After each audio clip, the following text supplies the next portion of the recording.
أنفسنا. السلام عليكم ورحمة الله وبركاته. Waalaikumsalam warahmatullahi wabarakatuh. الحمد لله رب العالمين Nek wis poso ya الذي gak oleh خلق ngopi. الإنسان في أحسن تقويم ثم رددناه أسفل سافلين إلا الذين آمنوا وعملوا الصالحات فلهم أجر غير ممنون. رب اشرح لي صدري ويسر لي أمري واحلل عقدة من لساني يفقهوا قولي. اللهم افتح لنا حكمتك وانصر علينا رحمتك من خزائن رحمتك يا أرحم الراحمين. أما بعد. Bapak Ibu rahimakumullah, alhamdulillah kita panjatkan puji syukur kehadirat Allah Subhanahu wa taala yang telah memberikan kepada kita berbagai macam kenikmatan, kenikmatan iman, kenikmatan sehat, dan juga kenikmatan rezeki yang lainnya. Mudah-mudahan dengan berbagai macam kenikmatan tersebut kita mampu mensyukurinya sehingga Allah akan menambahkan kepada kita kenikmatan-kenikmatan yang lainnya.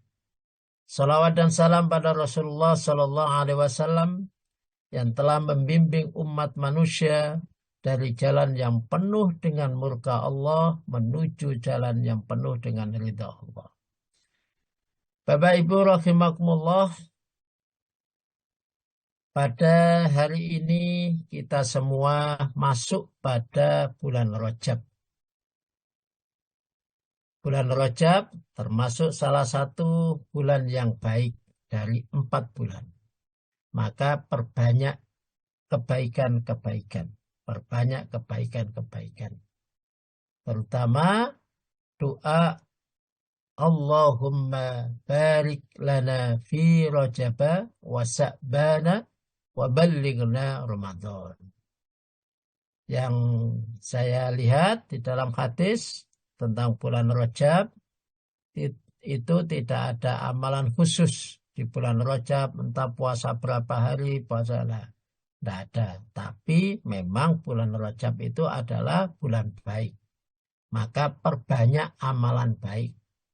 Dan puasa termasuk amalan yang baik.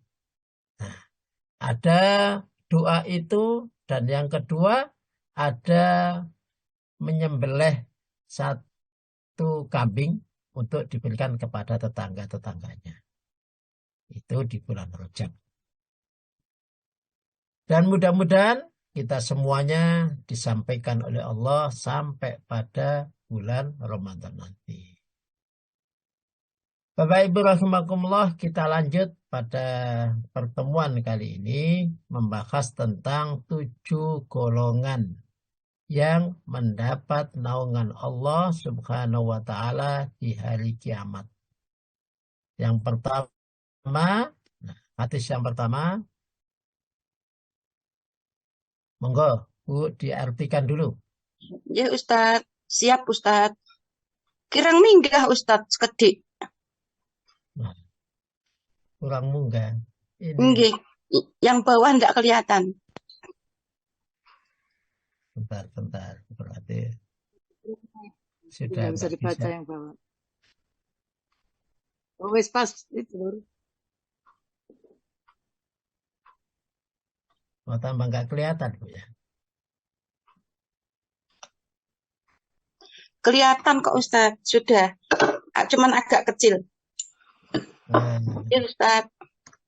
Kok enggak bisa dibesarin. Enggak bisa dibesarin Ustadz. Ya. Ya Ustadz, sampun Ustadz. A'udzubillahi minasyaitonirrajim. Bismillahirrahmanirrahim.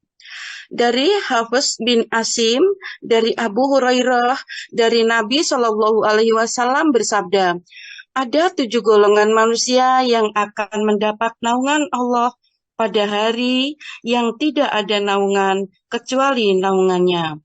Pemimpin yang adil, seorang pemuda yang menyibukkan dirinya dengan ibadah kepada Rabb-Nya, seorang laki-laki yang hatinya terpaut dengan masjid, 2 orang laki-laki yang saling mencintai karena Allah, mereka tidak bertemu kecuali karena Allah dan berpisah karena Allah.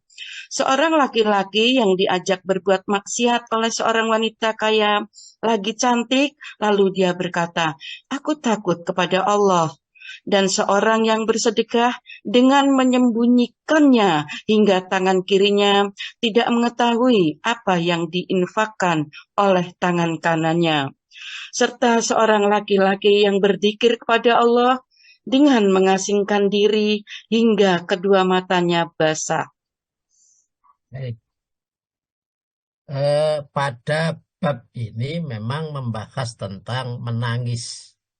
Nah, tapi ternyata pada bab ini hadis yang pertama yang disampaikan oleh Imam Nawawi adalah bab tentang hadis tentang 7 golongan yang mendapatkan naungan Allah Subhanahu wa ta'ala.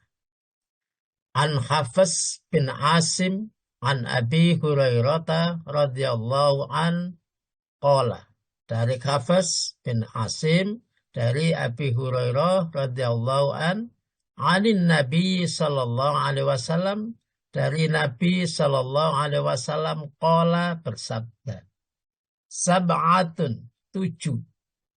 Ada 7 golongan, maksudnya yudilluhumullah, yudillu, menaungi hum kepada 7 tersebut, Allahu Allah. Jadi 7 golongan ini dilindungi oleh Allah Subhanahu wa ta'ala. Ada yang mengartikan dipayungi oleh Allah Subhanahu wa ta'ala. Fi dhillihi, di dalam payungnya. Ada yang mengatakan bahwa nantinya di hari kiamat itu panas matahari sudah luar biasa panasnya, dan keringat ada yang sampai di mata kaki, ada yang sampai di lutut, bahkan keringat ada yang sampai di dada, ada yang sampai di tenggorokan. Itu tingginya keringat karena sangat luar biasa panasnya. Tapi Allah Subhanahu wa ta'ala memberikan perlindungan kepada 7 golongan ini. Yauma la dhillun illa dhilluhu. Yauma la dhilla illa dhilluhu. Yauma, pada hari, la dhilla, tidak ada naungan, illa dhilluhu, kecuali naungan Allah Subhanahu wa ta'ala. Di alam mahsyar begitu. Karena tidak ada yang namanya pohon, tidak ada yang hancur semuanya. Setelah itu dibangunkan dan tidak ada gunung dan tidak ada apa-apa sehingga matahari luar biasa panasnya. Tidak ada naungan illa dhilluhu, kecuali naungan Allah Subhanahu wa ta'ala. Inilah hari-hari yang kita takutkan. Hari-hari yang kita takutkan. Nah, supaya kita mendapatkan naungan itu, maka kita harus termasuk dari salah satu 7. Upayakan kita masuk dalam 7 golongan. Atau setidak-tidaknya kita mengarah ke sana. Yang pertama, al-imamul adil. Imam yang adil. Imam yang adil.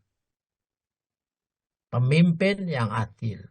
Karena siapapun kita adalah pemimpin. Kullukum ra'in wa kullu ra'in mas'ulun an ra'iyatih. Setiap kalian adalah pemimpin.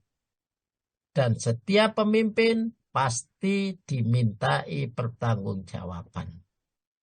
Hatta budak. Sampai pada budak sekalipun dimintai pertanggungjawaban oleh Allah untuk mempertanggungjawabkan harta tuannya. Begitu. Dan manusia itu dijadikan oleh Allah sebagai khalifah, sebagai pemimpin. Nah, memang inni ja'ilun fil ardi khalifah. Yang kedua, wasabun nasa'a fi ibadi rabbi. Wasabun dan pemuda. Nasa'a sibuk fi ibadi rabbi, terhadap ibadah kepada Tuhannya. Bukan sibuk kerja, tapi sibuk beribadah kepada Tuhannya. Jadi ini pemuda yang luar biasa. Meskipun dia punya kewajiban untuk menghidupi dirinya, menghidupi keluarganya, tapi dia lebih mengutamakan ibadah kepada Allah. Nah, ini pemuda yang mendapatkan perlindungan dari Allah Subhanahu wa Ta'ala di hari di mana tidak ada perlindungan kecuali perlindungannya. Warajulun, dan seorang laki-laki, warajulun, dan laki-laki, qalbuhu, yang hatinya mu'allakun fil masajid, yang hatinya selalu terpaut dengan masjid. Kondisi masjid itu kotor, maka dia membersihkan masjid. Masjid itu kurang bagus, maka dia memperbaiki masjid. Masjid itu waktunya untuk ibadah, waktunya untuk jamaah, dia selalu ke masjid. Masjid itu tidak ada yang adzan, maka dia selalu adzan. Nah, begitulah, selalu mu'allakun fil masajid. Jadi seorang laki-laki, kalau seorang laki-laki ini siapa saja, baik tua maupun muda, nah, kalau hatinya terpaut dengan masjid, selalu ke masjid, maka dia termasuk golongan yang dinaungi oleh Allah Subhanahu wa Ta'ala. Tidak peduli umurnya berapa, maka seorang laki-laki, kita punya kesempatan untuk itu, punya kesempatan.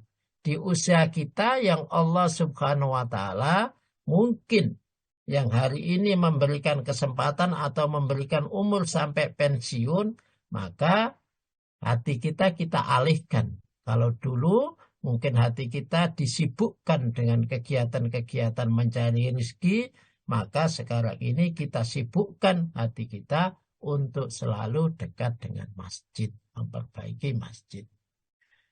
Warajulani, dan dua pemuda, dan dua laki-laki, tahabba fillahi. Jadi dua orang yang kedua-duanya saling mencintai fillahi, karena Allah Subhanahu wa Ta'ala. Jadi dua orang yang selalu mencintai karena Allah Subhanahu wa Ta'ala. Warajulani ini punya arti juga wanita juga bisa.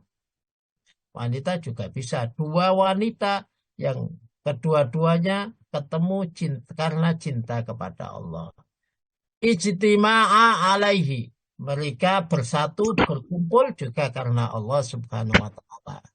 Watafaroko, berpisah juga karena Allah Subhanahu wa Ta'ala. Jadi pisah ya karena Allah, ketemu karena Allah. Nah, ini orang yang mendapatkan perlindungan. Kita coba kepada siapa saja, kita karena Allah. Mungkin ada dua orang, yang satu membutuhkan, karena Allah kita harus membantu. Begitu juga selanjutnya yang lain bisa membantu, yang lain saling membutuhkan, karena Allah kita membantu. Watawasau bil haknya juga jalan.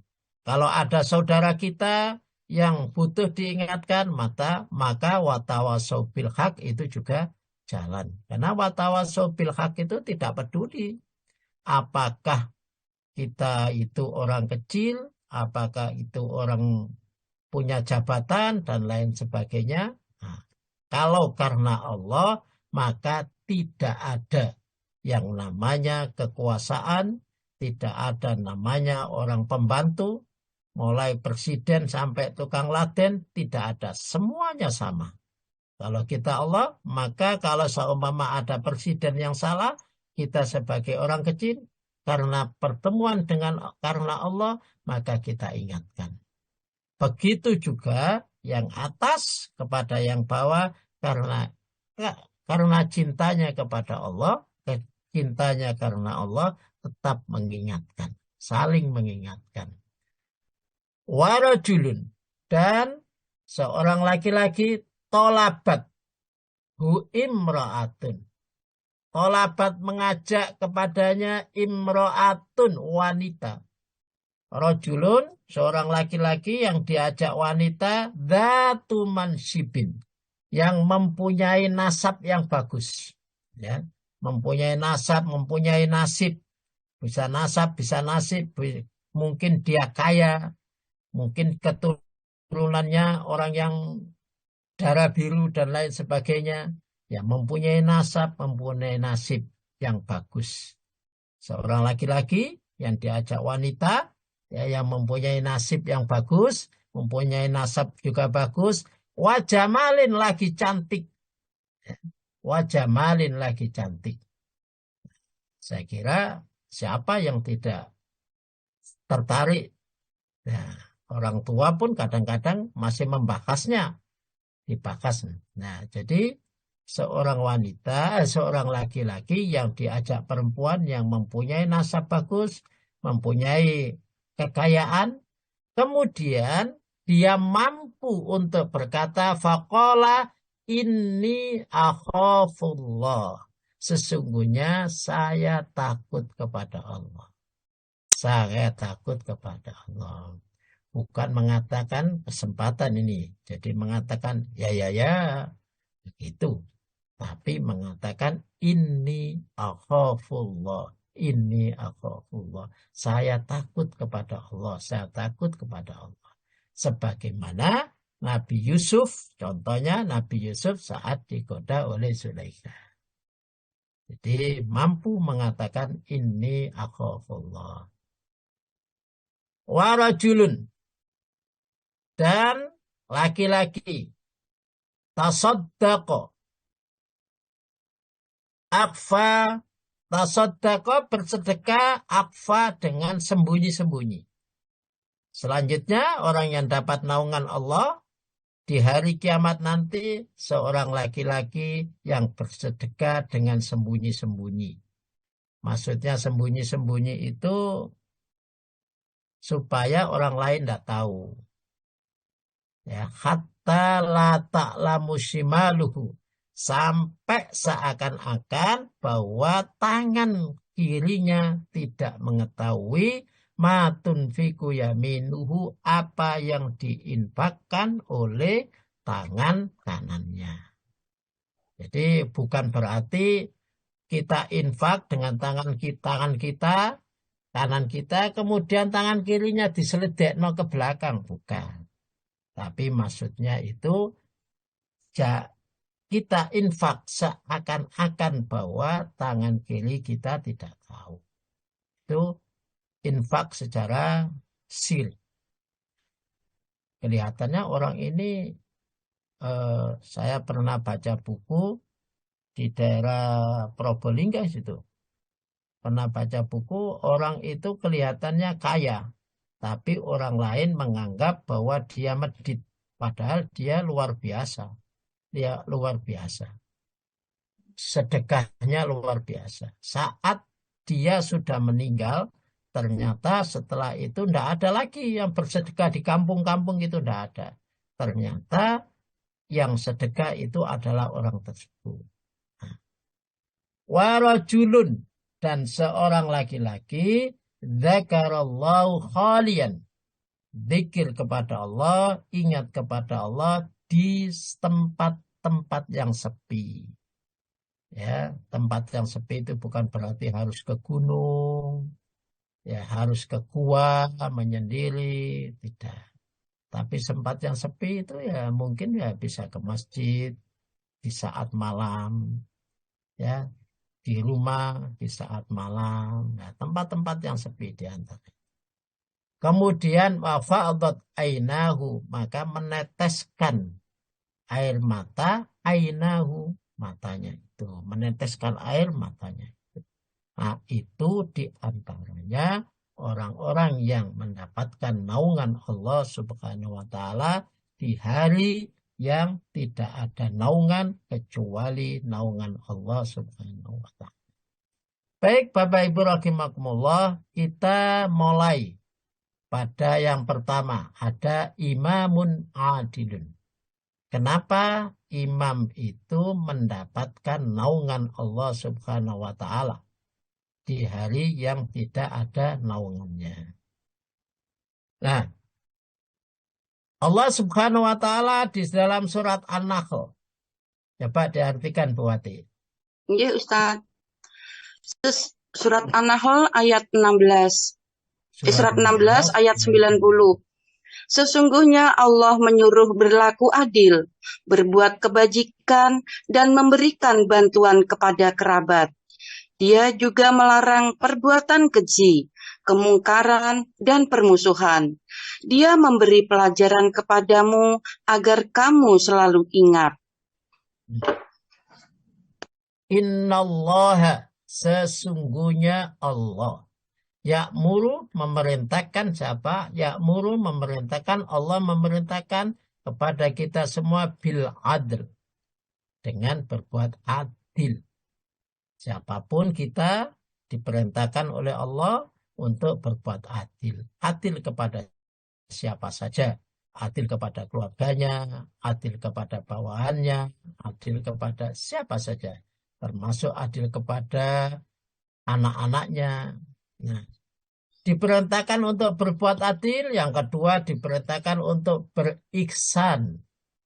Ihsan, berbuat baik. Wa ita idil kurba, dan memberikan kepada kerabat. Dan wayanha anil faksha, dan diperintahkan oleh Allah kita semua untuk mencegah kemungkaran. Mencegah faksha wal mungkar dan memungkar, wal bagi, dan kejelekan-kejelekan bagi. Yang idukum, Allah memberikan pelajaran kepada kalian, la'allakum, agar kalian semua tadakkaru. Jadi kita intinya adalah Allah menyuruh berbuat adil. Kemudian di ayat yang lain, fa in ja'uka fahkum bainahum aw a'rid anhum wa in tu'rid anhum falan yadurruka syai'a wa in hakamta fahkum bainahum bil qist innallaha yuhibbul muqsitin. Monggo. Maka jika mereka datang kepadamu Nabi Muhammad untuk meminta keputusan, berilah putusan di antara mereka, atau berpalinglah dari mereka. Jika engkau berpaling, mereka tidak akan membahayakanmu sedikit pun. Akan tetapi, jika engkau memutuskan perkara, putuskanlah dengan adil. Sesungguhnya Allah menyukai orang-orang yang adil. Fa in ja'uka, dan jikalau mereka datang kepadamu, ada orang yang datang kepada kita, lah fahkum. Nah, di sini ada tujuannya datang itu apa? Untuk minta memberikan keputusan kepada masalahnya. Ada biasanya para pemimpin, para orang yang dianggap orang yang mempunyai kelebihan, itu tempatnya orang-orang untuk meminta keputusan. Keputusan keluarga ada. Maka kata Allah, fa in ja'uka, jikalau datang kepadamu, maka fahkum bainahum, berikan keputusan kepada mereka, au a'rid anhum, atau tinggalkan kepada mereka. Jadi kamu boleh memberikan keputusan, kamu boleh tidak memberikan keputusan. Jadi memberikan nasihat saja boleh, memberikan keputusan juga boleh, bebas. Wa in tu'rid anhum, jikalau kalian berpaling, jikalau kalian meninggalkan anhum mereka, fala yaduruka syai'a, maka tidak ada dosa bagimu, tidak akan ada bahaya bagimu. Karena kadang-kadang orang ini diberikan keputusan itu kadang-kadang tidak sesuai dengan apa yang diinginkan. Mereka minta diputuskan dengan benar, tapi kadang-kadang keputusan itu tidak sesuai dengan dia. Kalau dia tidak sesuai, kadang-kadang ada rasa mangkel, ada rasa dendam, ada merasa bahwa diputuskan gak adil dan lain sebagainya. Wa in hakamta, jikalau kamu memang memberikan keputusan kepadanya, fahkum, berikan keputusan bainahum, di antara mereka, bil qist, dengan adil, dengan sungguh-sungguh. Tapi jika kalau memang kamu harus memberikan keputusan, berikan keputusan yang adil. Jangan keputusan yang menyebabkan atau tidak berimbang. Nah, atau kalian atau memberikan keputusan yang condong kepada salah satunya. Jadi berikan keputusan yang adil. Innallaha yuhibbul muqsitin. Sesungguhnya Allah Subhanahu wa taala senang terhadap orang-orang yang adil. Terhadap orang-orang yang adil. Jadi yang pertama, berbuat adil. Ya, manusia yang diberikan oleh Allah perlindungan adalah orang yang adil. Pemimpin yang adil. Nah, kenapa harus berbuat adil? Pemimpin itu adalah yang menyebabkan menjadi rusaknya tatanan dan menjadi baiknya tatanan. Itu pemimpin. Ya. Kalau pemimpin itu sudah memutuskan sesuatu, maka sesuatu itu akan menjadi baik. Dan jikalau keputusannya salah, maka sesuatu itu akan menjadi rusak. ظهر الفساد في البر والبحر بما كسبت أيدي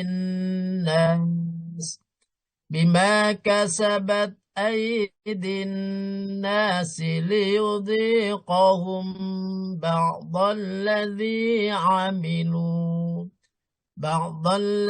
عملوا لعلهم يرجعون.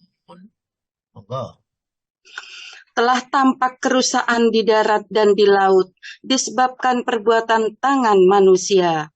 Melalui hal itu, Allah membuat mereka merasakan sebagian dari akibat perbuatan mereka, agar mereka kembali ke jalan yang benar.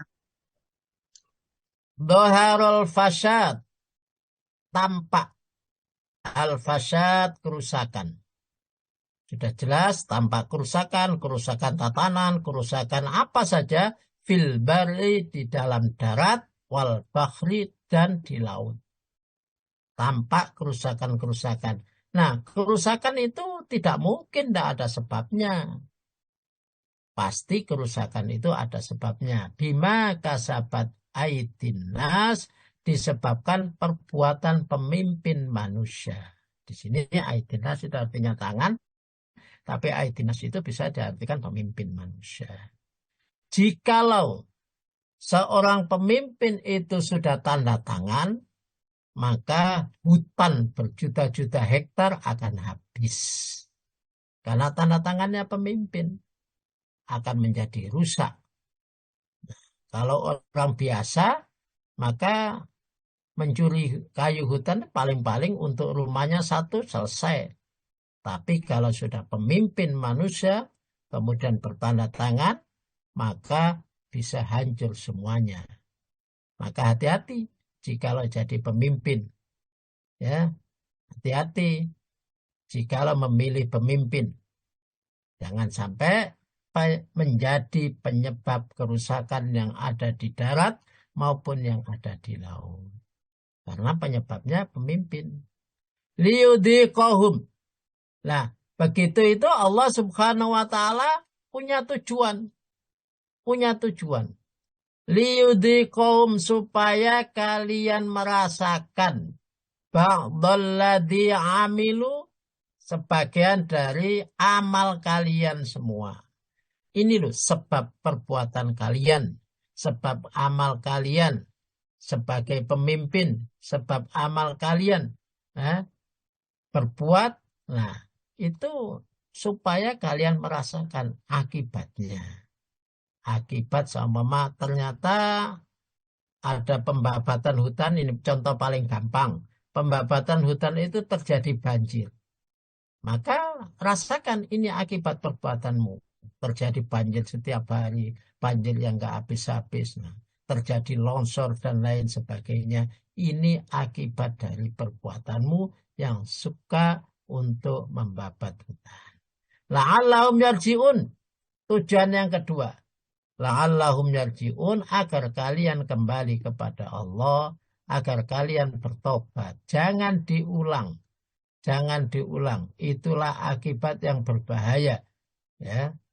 Ternyata akibatnya tidak hanya kepada kamu seorang pemimpin, tapi akibatnya kepada masyarakat di situ. Sahabat Umar bin Khattab pernah berkeliling dan di saat itu mendapati kaumnya itu mendapatkan musibah. Ya, musibah. Kemudian yang dipanggil adalah gubernurnya. Dan yang ditanya, ada maksiat apa di kampungmu sehingga di wilayahmu sehingga Allah Subhanahu wa taala memberikan musibah semacam ini. Jadi yang ditanya bukan masyarakatnya, tapi yang ditanya apa akibat perbuatan. Begitu. Baik, kita lanjut. Hadis-hadis tentang keutamaan menjadi pemimpin yang adil.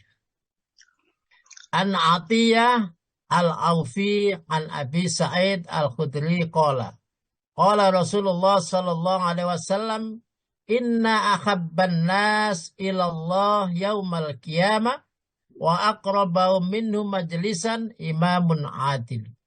Wa inna abghadan nas ilallah yaumal qiyamah wa ashaddahum adaban imamun ja'in. Monggo diartikan. Dari Atiyah Al-Aufi dari Abu Sa'id Al-Khudri, ia berkata, Rasulullah Shallallahu Alaihi Wasallam bersabda, sesungguhnya manusia yang paling Allah cintai dan paling dekat tempat duduknya dengannya pada hari kiamat adalah seorang pemimpin yang adil. Dan manusia yang paling Allah benci dan paling keras siksanya pada hari kiamat adalah pemimpin yang lalim. An Atiyah Al-Aufi an Abi Sa'id Al-Khudri radhiyallahu an qala. Qala bersabda Rasulullah sallallahu alaihi wasallam, inna akhabbanna, sesungguhnya orang yang paling dicintai, sesungguhnya manusia yang paling dicintai ilallah pada Allah. Jadi manusia yang paling dicintai oleh Allah kapan? Yaumal kiamah, di hari kiamat. Jadi macam-macam manusia di hari kiamat, ada perbuatan manusia, tapi Allah Subhanahu wa taala sangat cinta terhadap manusia itu. Wa aqrabahum, dan paling dekat duduknya. Wa aqrabahum, dan dalam mereka paling dekat minhu dengan Allah, apanya? Majlisan duduknya. Duduknya paling dekat dengan Allah. Kemudian orang yang paling dicintai oleh Allah dan duduknya paling dekat dengan Allah, siapa? Imamun adil. Imam yang adil, pemimpin yang adil. Jadi pemimpin itu punya kesempatan untuk menjadi orang yang paling dicintai oleh Allah, untuk menjadi orang yang paling dekat duduknya dengan Allah. Maka kita semuanya minimal punya kesempatan ini. Karena sebagai pemimpin keluarga, pemimpin rumah tangga, nah, punya kesempatan untuk menjadi orang yang paling dicintai oleh Allah dan orang yang duduknya paling dekat dengan Allah. Dan paling dekat lagi, ya tentunya umatnya yang paling banyak. Nah. Kemudian, wa inna abghadhan nas, dan sesungguhnya yang paling dibenci, manusia yang paling dibenci ilallah yaumal qiyamah, dibenci oleh Allah pada hari kiamat adalah wa asadduhum, dan paling berat wa asadduhum, dan paling berat siksanya, adaban siksanya. Jadi ada manusia yang paling dibenci dan paling dekat, dan ada manusia yang paling dibenci dan paling dahsyat marahnya Allah Subhanahu wa taala, paling dahsyat ya imamun, sama ada kata imam. Ada kata imam. Yang satu imamun adilun, yang satu imamun jairun. Imam yang dolim, imam yang lalim. Jadi kita semua punya kesempatan untuk dicintai oleh Allah dan punya kesempatan untuk dimarahin betul-betul oleh Allah Subhanahu wa taala. Tinggal kita pilih yang mana. Kita pilih yang dicintai, yang duduknya dekat dengan Allah, atau pilih yang dibenci, paling dibenci, yang siksanya luar biasa. Kita tinggal pilih yang mana.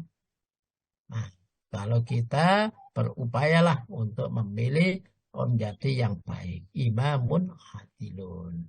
Nah, itu enaknya jadi imam. Enaknya jadi imam. Enaknya jadi pemimpin. Tapi kalau lihat dia lebih dekat dengan Allah, maka upayanya luar biasa. Upayanya luar biasa. Jadi untuk menjadi dekat dengan Allah, tidak gampang. Harus luar biasa berupaya. Baik, kita lanjutkan hadis berikutnya.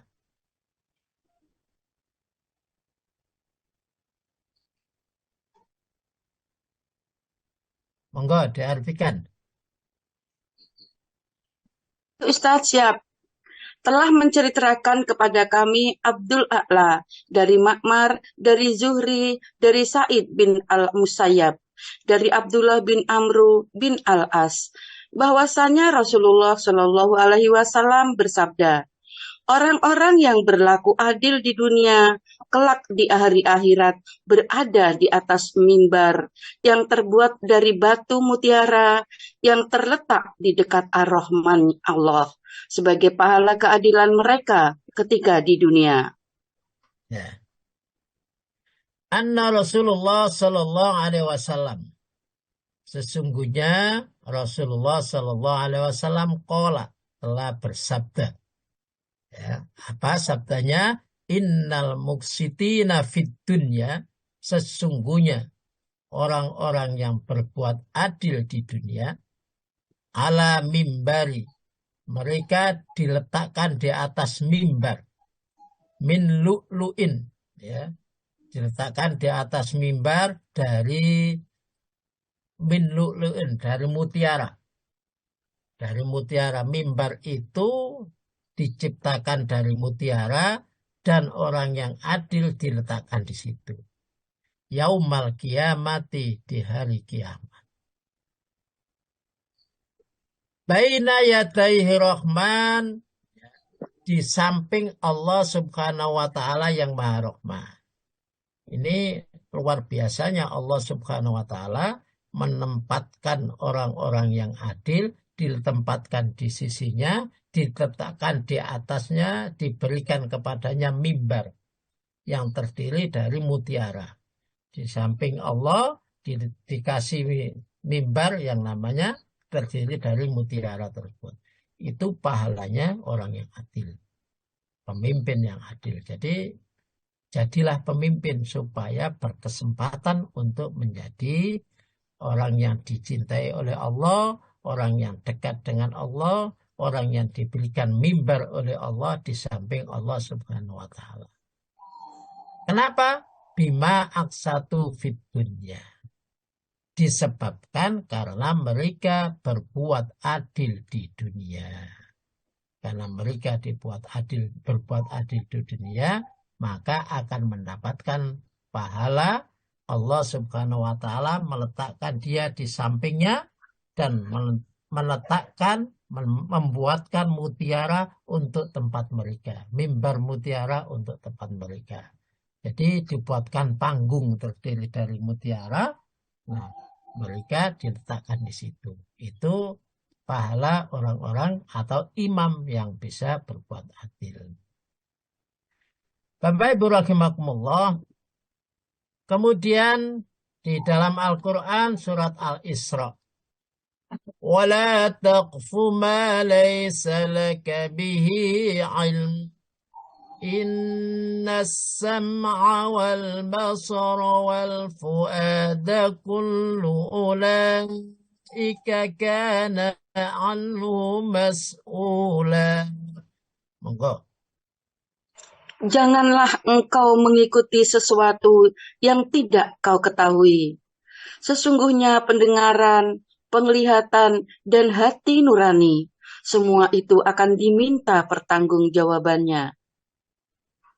Wala takfu. Jangan kalian mengikuti.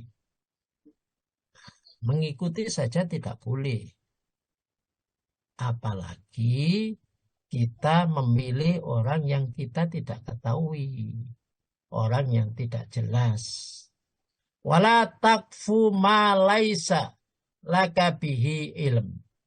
Ya, jangan kau letakkan, jangan kau berhentikan pena Anda kepada orang yang kalian semua tidak mengetahui, tidak jelas. Orang yang tidak jelas, maka jangan di situ. Jangan kamu ikuti mereka, apalagi kamu jadikan mereka sebagai pemimpinmu. Kenapa? Kata Allah, inna sam'a. Sesungguhnya pendengaran. Kalau pendengaran itu berarti kita harus betul-betul meneliti.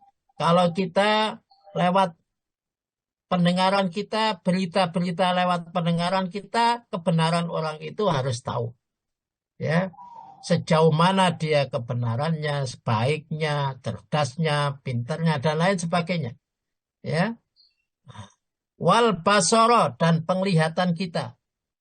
Penglihatan kita, kita melihat dia itu baik dan tidak. Wal fu'ada, kemudian hati nurani kita. Ya, kalau hati nurani sudah memutuskan, oh ini orang baik. Ini kalau siddiq, amanah, fatona, tablek, oh ini orang yang paling siddiq. Ini orang yang paling amanah.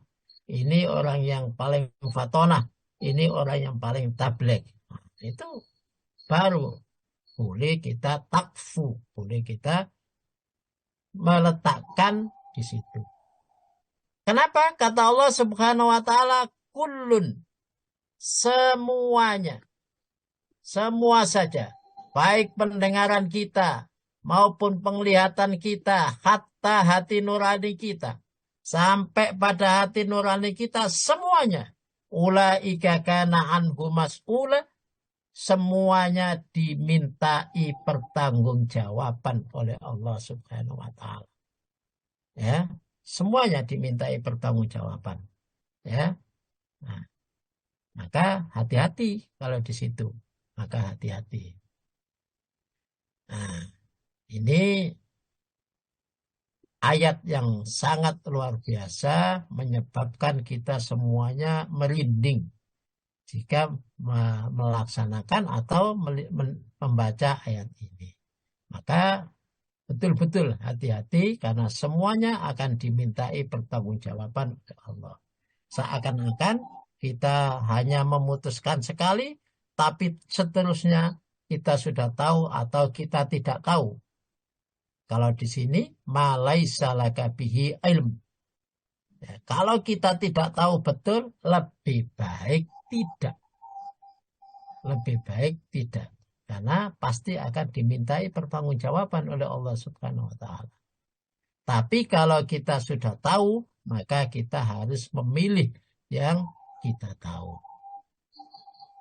Nah, saya akan sampaikan sedikit ada tip memilih pemimpin. Yang pertama, jikalau yang paling gampang, ini yang pertama. Jikalau ada muslim dan tidak muslim, maka pilihlah yang muslim. Jangan pilih yang tidak muslim. Sebagaimana ayat, la yattakhidil mu'minun al-kafirin awliya min dunil mu'minin. Jangan kamu menjadikan kamu orang mukmin, jangan menjadikan orang kafir sebagai aulia min dunil mukminin. Nah, kemudian pilihannya sama-sama mukmin, sama-sama muslim. Bagaimana? Maka kita kena ayat Ya ayyuhalladzina amanu la tattakidul ladzina ittakhadhu dinakum huzwan wa la'iba. Wahai orang-orang yang beriman, jangan kamu sekalian menjadikan orang-orang yang mengambil agamanya sebagai mainan dan sebagai tertawaan. Jadi agamanya itu hanya sebagai mainan saja, hanya sebagai supaya dianggap khusyuk, dianggap. Nah, jangan. Orang semacam itu jangan dijadikan pemimpin. Itu kalau sama-sama mukmin. Kalau sama-sama bagus, ya. Kalau orang mukmin sudah bagus semuanya, bagus, maka kita harus mencari syarat yang telah diberikan oleh Allah. Ya, ada syarat siddiq, ada syarat amanah, ada syarat fatona, ada syarat tabligh. Nah, itu siapa yang paling bisa melaksanakan itu? Kalau siddiq, dari orang-orang yang baik itu siapa yang paling siddiq? Ya, siapa yang paling benar? Pak Siapa yang Adis. paling benar? Kemudian ada amanah, siapa yang paling jujur? Fatona, siapa yang paling cerdas? Kemudian siapa yang paling tabligh? Nah, dari situ maka kita pilih, maka insya Allah pilihan kita tepat. Tapi ternyata seumpama yang kita pilih itu, yang sesuai dengan hati nurani kita, oh ini yang paling benar. Ternyata dia menyeleweng. Dia tidak sesuai dengan apa yang pernah disampaikan, maka itu sudah urusan Allah. Tapi yang jelas kita sudah benar. Ya, kalau kita sudah benar, maka kita tidak akan dipertanggungjawab. Kita tidak akan dimintai pertanggungjawaban. Karena pertanggungjawaban itu ada pada mereka. Karena kita tidak tahu masa depan Allah Subhanahu wa Ta'ala yang menilai apa yang ada di dalam hatinya. Kita ini menilai apa yang dohir-dohirnya saja.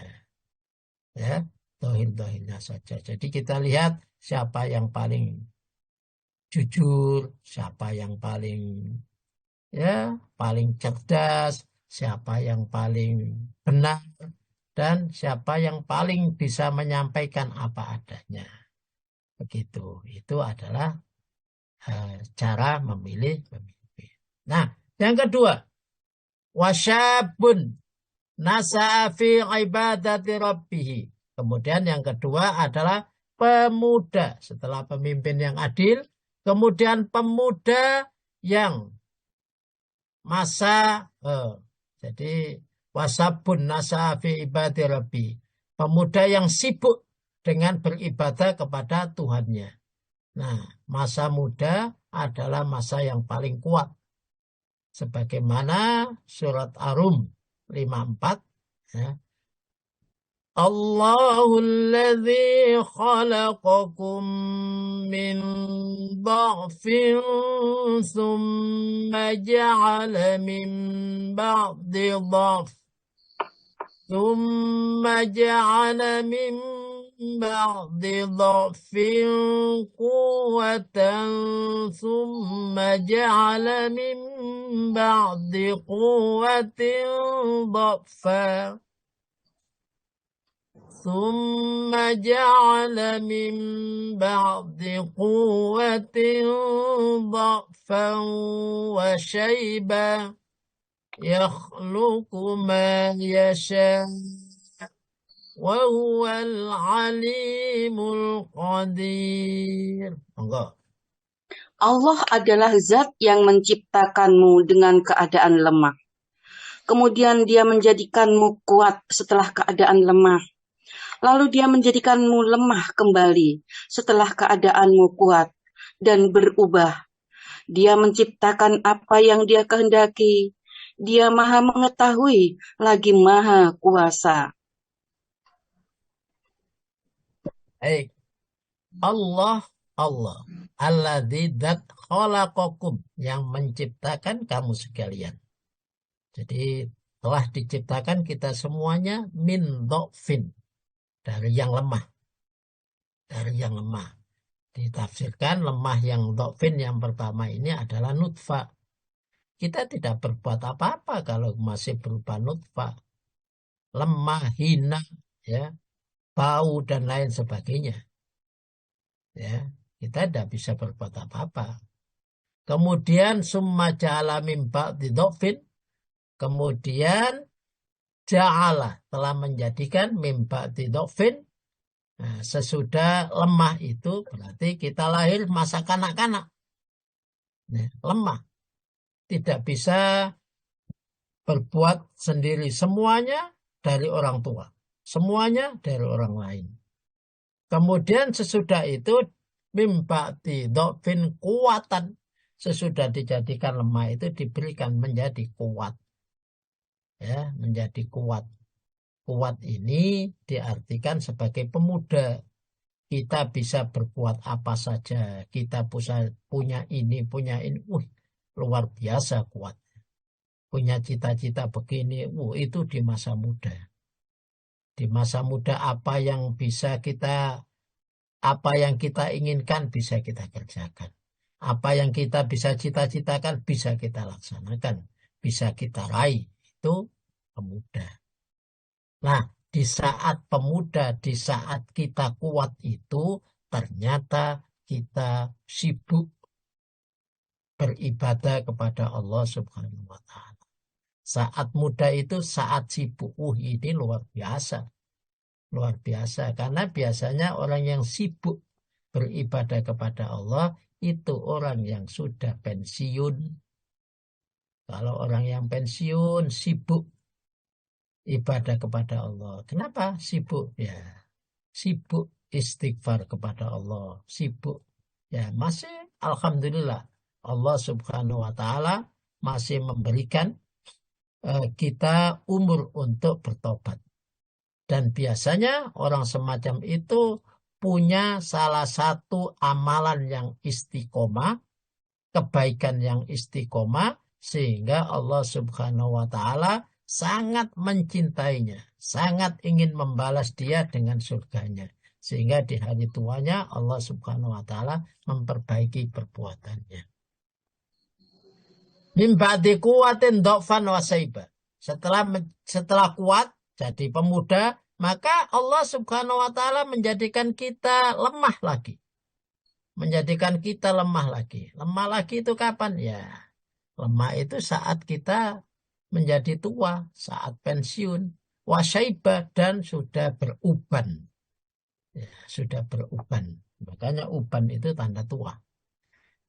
Yakhluqu ma yasha. Allah Subhanahu wa Ta'ala menciptakan sebagaimana kehendaknya. Allah wawal alimul qadir. Allah Maha tahu dan Maha menentukan. Dan itulah ketentuan Allah Subhanahu wa Ta'ala. Tetap wasyabun nasya'a fi ibadati rabbi, pemuda yang sibuk dengan beribadah kepada Allah Subhanahu wa Ta'ala. Ada hadis, ightanim khamsan qabla khamsin, syababaka qabla haramika, wa sikhataka qabla saqamika, wa ghinaka qabla faqrika, wa faraghaka qabla sughlika, wa khayataka qabla mautika. Monggo diartikan. Manfaatkan 5 perkara sebelum 5 perkara. 1. Waktu mudamu sebelum datang waktu tuamu.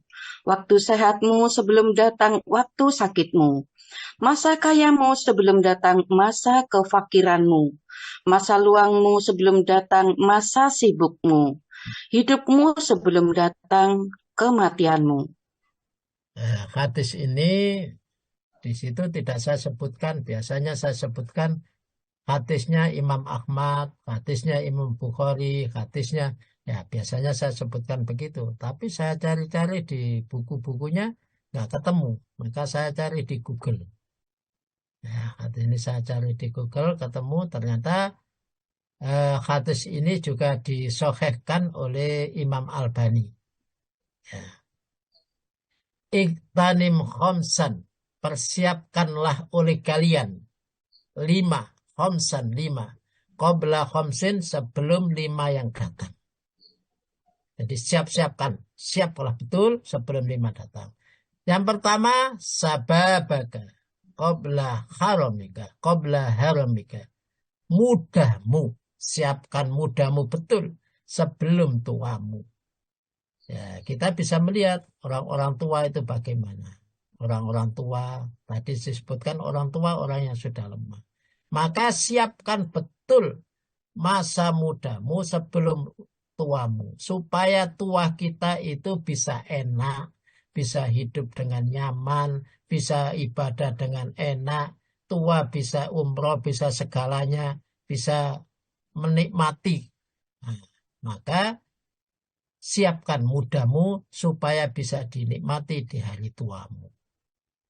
Jangan mudanya tidak disiapkan. Maka Rasulullah SAW muda harus kita siapkan sebelum datangnya waktu tua. Kalau waktu tua tinggal gedunnya saja kalau kita tidak siapkan di waktu muda. Wasikhataka, dan sehatmu qabla saqamika, sebelum sakitmu. Jadi sehatmu sebelum datang sakitmu. Sehat kita jaga betul. Kita siapkan. Jangan sampai sakit. Karena ya contoh paling gampang. Allah Subhanahu wa ta'ala memang sangat sayang kepada kita. Bahkan kalimat ya ayyuhalladzina amanu itu banyak sekali. 89 ayat, bukan berarti Allah itu nggak sayang, kemana-mana dipanggilin terus, kemana-mana nggak boleh, diperintah dan lain sebagainya. Tapi itu sayangnya Allah Subhanahu wa ta'ala kepada kita. Kalau kita seumpama contoh sayangnya orang tua kepada anak, ada anaknya merokok, maka orang tuanya menasehati. Sayangnya, cintanya istri kepada suami. Kalau suaminya merokok, istrinya menasehati. Karena kalau sakit, jatuh sakit disebabkan karena rokok. Nah, itu bukan berarti istri kita tidak sayang kepada kita. Tapi itu sayangnya supaya kita menjaga kesehatan kita sebelum datangnya sakit. Kalau sudah sakit, nah masalah. Hati-hati. Kalau sudah sakit, sakit paru-paru, menghabiskan uang banyak, bahkan kadang-kadang uang kita habis belum sembuh. Maka wasikhataka qabla saqamika, wa ghinaka qabla fakirka, dan kayamu sebelum datangnya waktu fakir, sebelum datangnya miskin. Gunakan sebaik-baiknya saat kaya. Saat kita sebelum kaya sudah punya pikiran, saya kalau kaya saya bisa infak. Kalau kaya saya bisa menolong. Kalau kaya saya bisa ini dan ini. Itu gunakan semuanya. Saat kaya infak yang banyak. Saat kaya menolong orang yang banyak. Saat kaya bisa menyekolahkan, ya sekolahkan. Saat kaya kita gunakan kesempatan itu. Kalau sudah fakir, kalau sudah miskin, tidak bisa apa-apa. Hanya getun, lapo, biyen sugih kok gak saya bisa menolong ini. Lapo sugih kalah. Begitu. Ya. Wa faragaka qabla suglika. Dan masa luangmu sebelum sempitmu. Ini menunjukkan faida faragta fansab wa ila rabbika farghab. Jangan sia-siakan waktu. Ya, kita kalau masih luang, gunakan kesempatan betul. Kalau luang, gunakan kesempatan betul. Saumpama kita punya luang, kita gunakan kesempatan membaca Al-Quran. Saumpama saya punya waktu luang, saya buat baca Al-Quran. Maka Kita selalu bawa Al-Quran. Ada luang, baca. Ada luang, baca. Ada luang, baca. Nah, qabla suhlika, sebelum sibukmu. Karena kalau sudah sibuk, tidak bisa buat apa-apa. Disibukkan. Wa hayataka qabla mautika. Dan hidupmu sebelum matimu. Ya, hidupmu sebelum matimu. Saat kita hidup, gunakan kesempatan yang baik. Masih diberikan oleh Allah kehidupan. Hidup itu ada masa lalu, masa sekarang, dan masa yang akan datang. Masa lalu ke masa sekarang, kita melihat masa lalu, maka kita harus hidup dengan alhamdulillah. Bersyukur. Ternyata Allah Subhanahu wa Ta'ala sampai sekarang masih memberikan kita hidup. Maka bersyukurlah kita hidup, masih diberikan kehidupan. Nah, kemudian saat ini, maka kita harus banyak beristighfar. Ternyata masa lalu saya masih banyak waktu, masih banyak kehidupan yang saya tidak gunakan sebaik-baiknya. Masa lalu saya masih banyak dosa-dosa. Masa lalu masih banyak waktu yang terbengkalai. Maka gunakan istighfar. Apalagi di bulan Rajab ini. Bulan Rajab ini gunakan sebaik-baiknya karena di bulan baik mungkin kita punya kesempatan untuk membangun istana di surga. Dengan membaca kulhu 10 kali, Allah akan membangunkan istana di surga. Dengan ikut membantu membangun masjid, Allah akan membangunkan istana di surga. Dengan suka membersihkan kotoran-kotoran di masjid, Allah juga akan membangunkan istana di surga. Di antaranya itu. Nah, kalau di istighfar, maka banyak baca istighfar. Ya, banyak baca istighfar. Hidupmu sebelum matimu. Wa hayataka qabla mautik, sebelum mati. Kalau sudah mati ya nggak bisa apa-apa. Bahkan di akhirat mungkin bisa getun itu. Lapo saya dulu punya uang, tidak saya infakkan, sampai minta supaya dihidupkan kembali. Untuk saya sedekahkan. Nah, itu nggak bisa, sudah nggak bisa. Karena kita sudah mati, tidak mungkin dikembalikan. Nah, maka siapkan 5 perkara, mulai dari sababaka, mudamu sebelum tua, sehatmu, wasikhataka sebelum sakitmu, waginaka, kayamu sebelum fakirmu, wafarogaka, luangmu sebelum sugulika, sebelum sibukmu, wahayataka, dan hidupmu sebelum matimu. Nah, banyak muda-muda, ternyata Rasulullah SAW, sahabatnya yang masih muda-muda saat awal masuknya Islam, ya, masuk Islam, Rasulullah SAW dikelilingi orang-orang yang muda-muda. Abu Bakar masuk Islam itu sekitar usia 38 tahun. Umar bin Khattab masuk Islam usia 28 tahun. Ya, Sayyidina Ali masih 10 tahun. Dan masih banyak lagi sahabat-sahabat muda. Semangatnya luar biasa. Sehingga Rasulullah SAW betul-betul mampu menjadikan anak-anak muda itu betul-betul sibuk dengan Islam. Sibuk dengan Islam. Bapak Ibu sekalian, itu yang bisa saya sampaikan pada pagi hari ini. Mudah-mudahan bermanfaat, memberikan keberkahan bagi kita semuanya. Amin. Ya Rabbal Alamin. Kami kembalikan kepada